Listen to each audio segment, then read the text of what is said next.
Mick the Fox and Tommy Razer weren't just names, they were legends, carved into Liverpool's darkest underworld. Behind closed doors and foggy docks, these ruthless gang leaders waged a brutal war more savage than anyone remembers, a hidden battle that shaped the city's fate in blood and betrayal. In the early 1920s, Liverpool was a city of stark contrasts.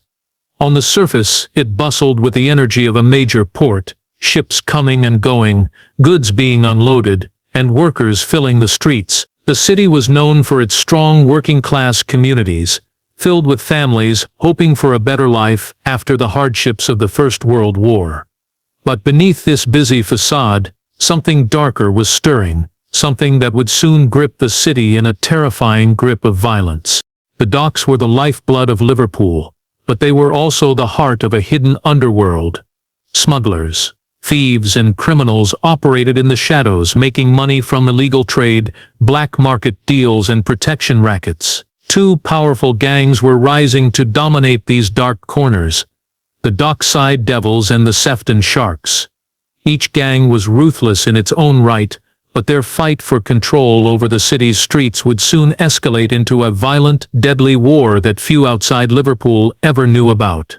The Dockside Devils were named for their iron grip on the southern docks, a territory crucial for controlling shipments coming into the city. They started as a small group of smugglers and dockworkers who banded together to protect their interests, but under the leadership of a man known as Mick the Fox, they grew into a fearsome force. Mick was cunning and cold, known for his sharp mind and even sharper instinct. His gang used violence and intimidation to expand their control, demanding protection money from local businesses and orchestrating daring heists that made them both feared and respected. On the other side of the city were the Sefton Sharks, a rival gang operating around the northern docks. They earned their name from their ruthless hunting tactics, striking quickly and disappearing before anyone could react. Led by Tommy Razer, a brutal and calculating figure, the Sharks specialized in stealing goods from ships and running a thriving black market for stolen items. They had a reputation for savage violence, using surprise attacks to send a clear message: no one was safe if they crossed the Sharks. For a time the two gangs kept an uneasy balance. They respected each other's territories and avoided open conflict, focusing on expanding their own operations. But the city around them was changing. Liverpool was growing, and so was the demand for illegal goods and services. The docks were becoming more valuable than ever, and both gangs wanted total control. Behind the scenes, tensions simmered. Small disputes over shipments and territory began to flare. In working-class pubs and dark alleyways, whispers of betrayal and revenge grew louder. This was no longer just about smuggling or money. It was about power. The stakes were high, and the people of Liverpool had no idea the storm that was about to tear through their city. What started as a silent war between two gangs would soon become a full-scale gangland war, brutal and bloody, shaping Liverpool's future in ways history would soon try to forget. The Dockside Devils' rise to power was a story of ambition, cunning, and ruthless determination. What began as a loose group of dockworkers and small-time smugglers quickly transformed into one of Liverpool's most feared criminal organizations. At the center of this transformation was Mick the Fox, a man whose nickname reflected both his sly nature and ability to outwit opponents. Mick was not a man who sought the spotlight. Instead, he worked in the shadows, carefully building his empire one step at a time. Mick understood that controlling the docks meant controlling the flow of goods, legal and illegal, that came into Liverpool.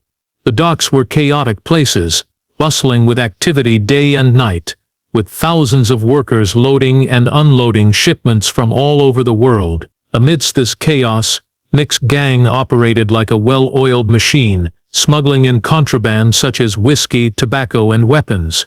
These goods were highly profitable, especially during a time when many items were scarce or heavily taxed. But smuggling alone wasn't enough for Mick. He wanted to make sure no one could challenge his control. To do this, the Dockside Devils became experts in intimidation and violence.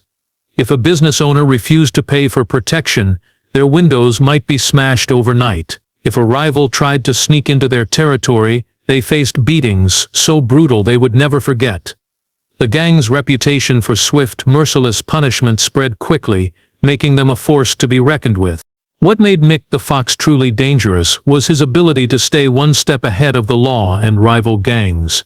He built networks of informants within the police and shipping companies, using bribery and threats to ensure the Dockside Devils always had the upper hand. This network allowed Mick to plan raids on rival shipments or tip off his men when a police raid was imminent.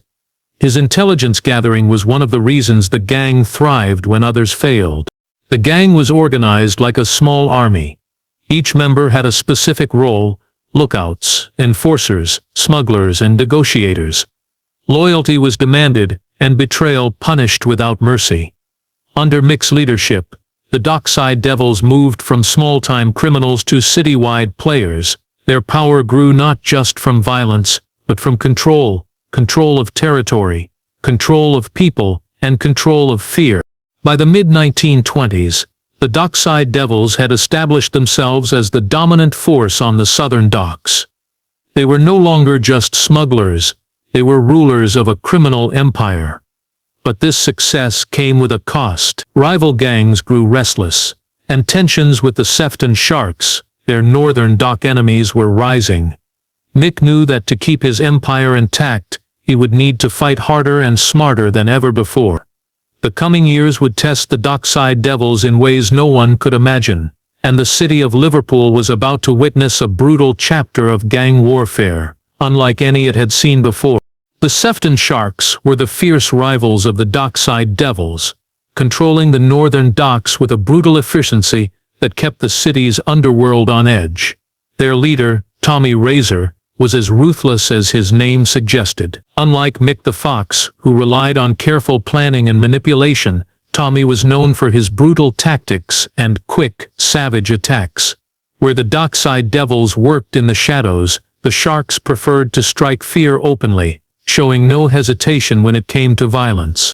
Tommy Razer built the Sharks from a band of street toughs and dock workers who were tired of being pushed around.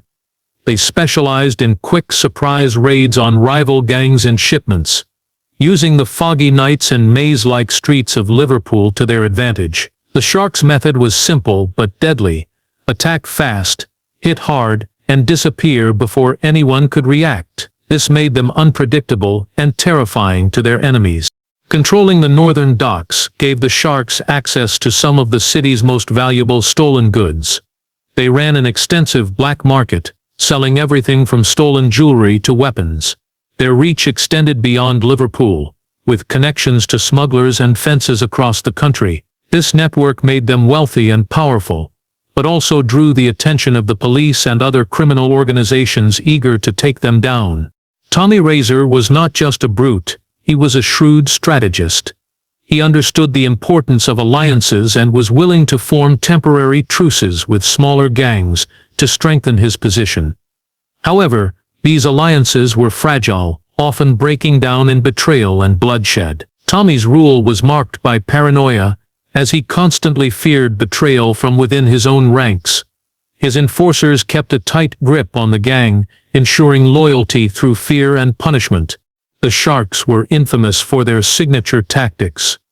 Attacks launched from hidden vantage points during the early morning fog, leaving no witnesses and few survivors.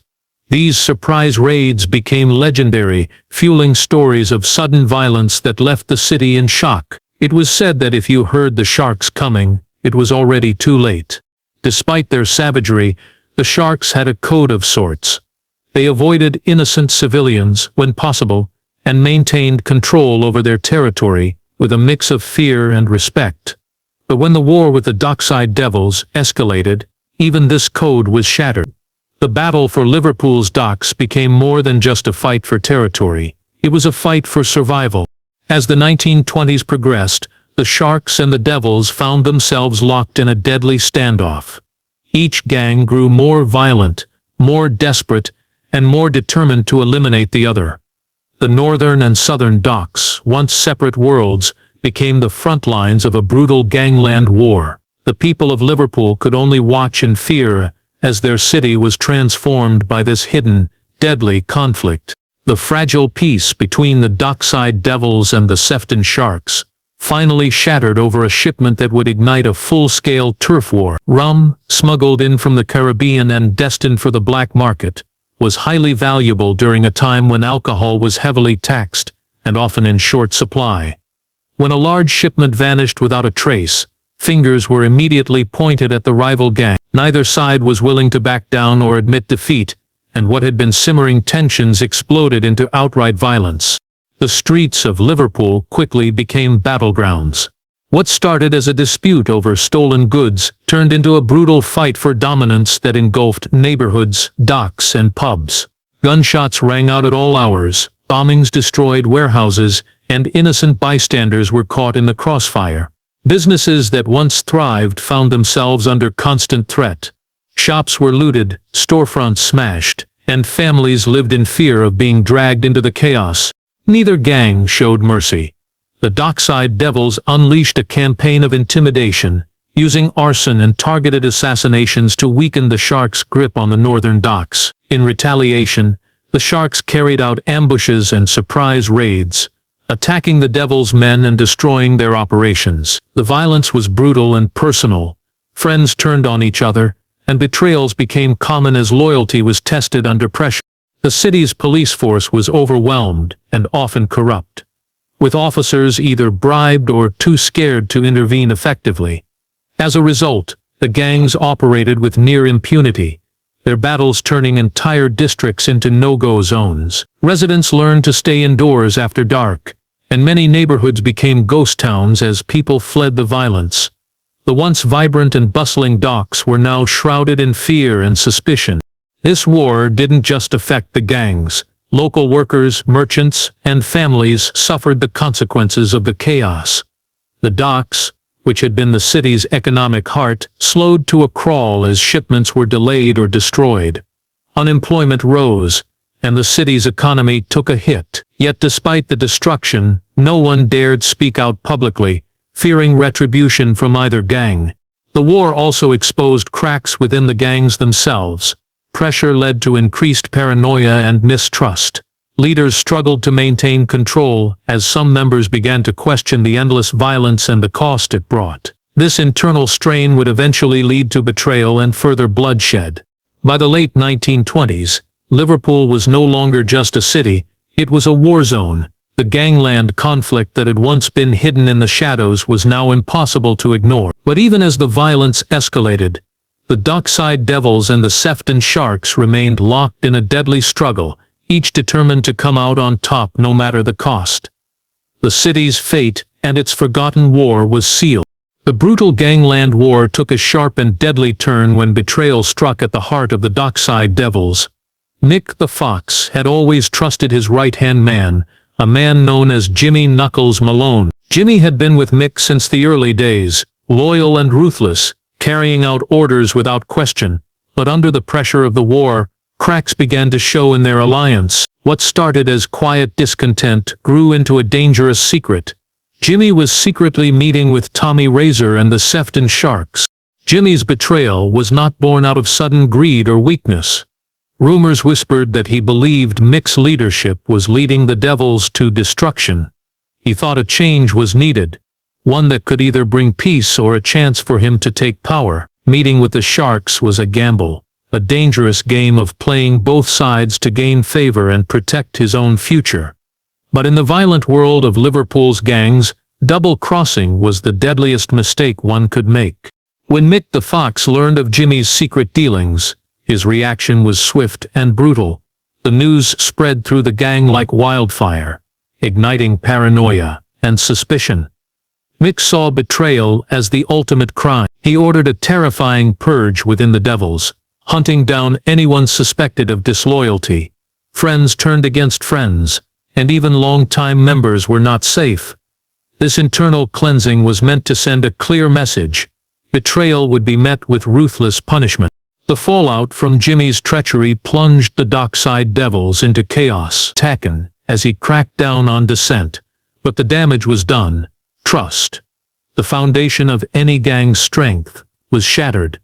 Members lived in fear, unsure who might be next to turn against them. This atmosphere of suspicion made the gang vulnerable, weakening their ability to fight back against the Sharks.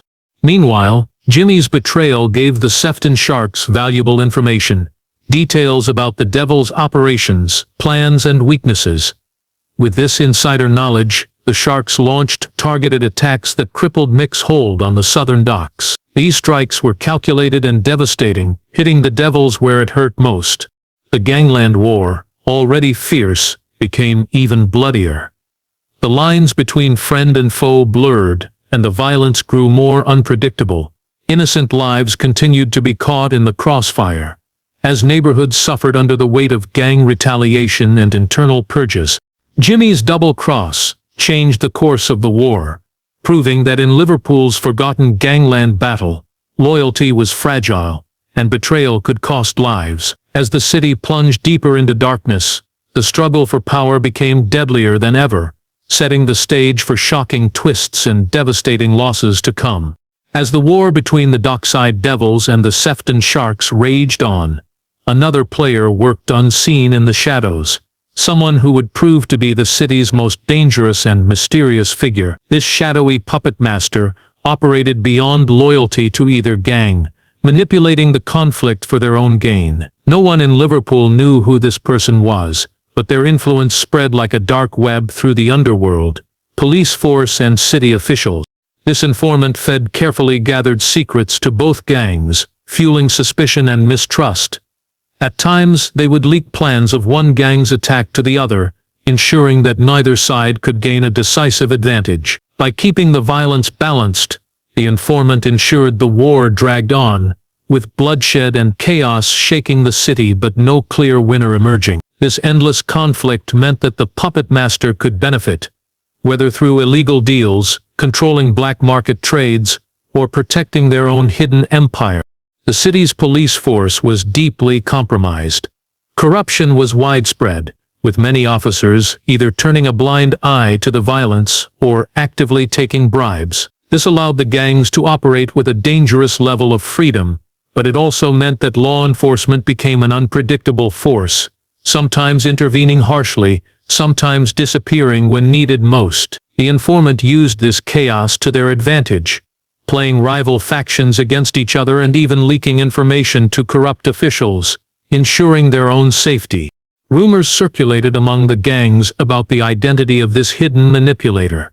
Some suspected a high-ranking police officer, others whispered about a wealthy businessman profiting from smuggling, and a few even suggested a disgraced politician pulling strings from behind the scenes. But no proof ever surfaced, and the city's dark secret remained buried. The puppet master's greatest weapon was fear and confusion. By controlling what each gang knew about the other, they sowed paranoia and betrayal. Trust became a rare commodity, and even the closest allies grew suspicious. This division made the gangs easier to control, and their violence more unpredictable. While the Dockside Devils and Sefton Sharks fought openly in the streets, the puppet master worked silently, pulling strings and ensuring the war continued exactly as planned. Their interference prolonged the bloodshed and made any hope of peace seem impossible. Liverpool became a city trapped in a nightmare, held hostage by invisible forces. As the Gangland War reached new levels of violence and desperation, the hidden enemy lurking in the background became the true master of the city's fate. This shadowy figure shaped the course of history, turning Liverpool's forgotten war into a deadly game no one could win. After years of relentless violence and mounting losses, the Dockside Devils and the Sefton Sharks found themselves exhausted and vulnerable. The city was bleeding. Both gangs and innocent civilians alike had paid a heavy price. It became clear that continuing the war would only lead to more destruction and possibly the downfall of both organizations. Against this backdrop, secret negotiations began between the two rival leaders, Mick the Fox and Tommy Razer, in a rare attempt to forge a fragile truce. The truce was born out of necessity rather than trust. Both gangs recognized that endless bloodshed was destroying their power bases and the very city they claimed to control. For the first time, Behind closed doors and away from prying eyes, they agreed to pause the violence. Territories would be respected, shipments left untouched, and no more attacks launched, at least on the surface. The people of Liverpool dared to hope for a brief respite, though few believed it would last. But this truce was anything but simple. Neither Mick nor Tommy fully trusted the other. Each was aware that a moment's weakness could lead to disaster. Beneath the surface of peace, a dangerous game was being played. Both gangs began quietly preparing for a final, decisive showdown. New weapons were acquired, alliances tested, and spies sent deep into enemy ranks. The streets may have seemed calm, but beneath that calm lurked a storm ready to break. Meanwhile, the shadowy puppet master, who had long manipulated the gangs, continued to pull strings from behind the scenes. This secret figure saw the truce as an opportunity to deepen divisions and weaken both sides. By feeding false information and encouraging betrayals, the puppet master ensured that the fragile peace was nothing more than a mask hiding deadly intentions. Within the gangs, tensions ran high. Members weary from years of fighting questioned the wisdom of the truce, suspicious of their leaders' motives. Some secretly plotted to break the ceasefire early, hoping to claim power in the chaos that would follow. Trust had been shattered so many times that even the smallest hint of betrayal could ignite the flames of war again. The city held its breath as the uneasy truce took hold. Liverpool's streets grew quiet, but the silence was deceptive. It was a pause filled with tension and fear, a countdown to a battle that promised to be more brutal than anything before. As the docks stood still under the foggy skies, the real war was happening behind closed doors. The fragile peace was a ticking time bomb, and the coming months would reveal whether Liverpool's forgotten gangland war would finally end or explode into a final, catastrophic battle. The fragile peace between the Dockside Devils and the Sefton Sharks came to a violent and terrifying end one foggy night that would be remembered as the darkest moment in Liverpool's hidden gangland history. Under the cover of thick mist rolling off the river, both gangs prepared for the battle they had secretly been planning during the truce. The docks, usually alive with the sounds of ships and workers, were eerily silent, an ominous calm before a storm of bloodshed. Without warning, explosions tore through warehouses on both sides of the city. Fires lit up the night sky, casting flickering shadows on the water. Gunfire echoed through the narrow streets, as fighters from the Dockside Devils and the Sefton Sharks clashed with brutal intensity. The battle was sudden and savage, with no mercy shown. Men fought with pistols, knives, and even crude explosives, desperate to claim control once and for all. The violence was unlike anything Liverpool had seen before. This was no longer a turf war over territory. It was a fight for survival and supremacy. Both gangs suffered heavy losses, as their leaders and top enforcers were targeted in calculated strikes. The docks became a deadly maze of destruction, with broken crates, burning debris and bodies littering the ground. Civilians, caught in the crossfire, fled or hid, terrified of the chaos engulfing their city. In the midst of the carnage, betrayal reared its ugly head once again.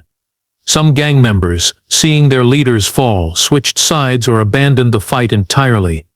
The fragile alliances that had barely held during the truce crumbled in the face of the brutal onslaught. Trust was shattered completely, and paranoia ruled the battlefield. No one was safe, and enemies could be hiding anywhere. The police, overwhelmed and understaffed, struggled to contain the violence. Corruption within the force meant that some offices looked the other way, while others were caught in the crossfire.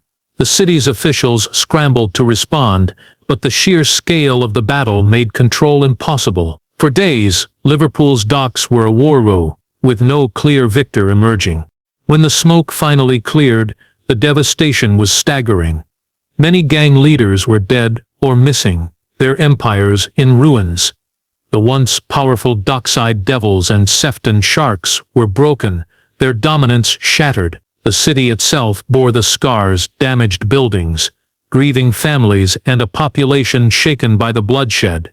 This final battle marked the turning point in Liverpool's forgotten gangland war. The conflict had reached its terrifying peak, leaving a trail of death and destruction that the city would struggle to recover from for decades. Yet even in defeat, the shadows of these gangs lingered, their legacy etched into Liverpool's history, hidden from the world but impossible to erase. After the devastating final battle, Liverpool was left scarred and shaken. The once mighty gangs, the Dockside Devils and the Sefton Sharks, had been shattered, their power broken and their influence diminished. But the end of open warfare did not mean peace for the city. Instead, a new kind of struggle began. One fought not with guns and fists, but with whispers, shadows and silent threats. The Gangland War had left behind a dangerous vacuum, and many sought to fill it.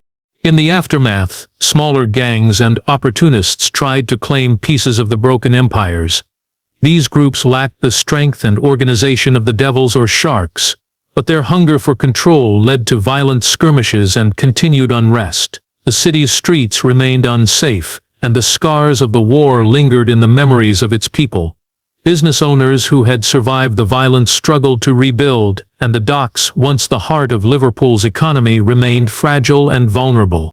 The city's authorities, battered by corruption and failure to control the gangs, faced intense pressure from the public to restore order. Police reforms were introduced, and more determined officers began cracking down on organized crime. Slowly, the balance of power shifted away from the violent gangs and toward the law. But this shift was neither quick nor easy. The legacy of fear and silence made it difficult to gather evidence or secure convictions, and many criminals operated in the shadows, avoiding detection. Despite the apparent end of the war, the ghosts of the Dockside Devils and Sefton Sharks continued to haunt Liverpool.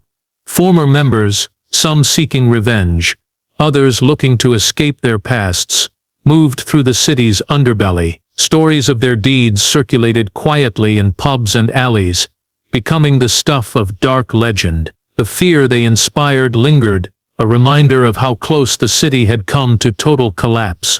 This period also saw a gradual shift in Liverpool's criminal landscape.